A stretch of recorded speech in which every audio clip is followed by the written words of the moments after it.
ऐक ना, बंगाली लोक डेली नॉनव्हेज खातात का गं? आणि तुला तर बंगाली बोलता सुद्धा येत असेल. नमस्कार मंडळी, आज रविवार. सकाळी उठून पिया इंदापूरला गॅस भरायला गेली. मी चमचाभर तूप खाल्लं आणि जेवणाची तयारी करून घेतली. राहिला विषय खाण्याचा, तर मोस्टली बंगाली लोक डेली नॉनव्हेज खातात आणि मी सुद्धा. भाषेचं सांगायचं म्हटलं तर ज्यावेळेस आम्ही घरामध्ये असतो त्यावेळेस आम्ही बंगालीमध्येच बोलतो आणि बंगालीसहित मी एकूण 5 भाषा बोलू शकते. असो, आज रविवार म्हणजे इंदापूरचा आठवडे बाजार. तर संध्याकाळी 5:30 वाजता मी रेडी व्हायला चालू केलं इंदापूरला येण्यासाठी.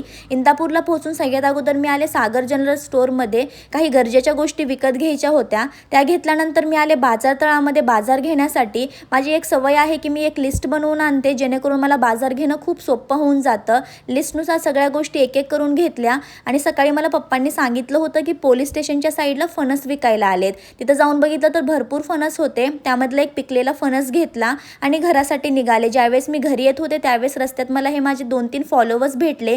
यांच्याशी भेटून खूप छान वाटलं. Thanks for watching.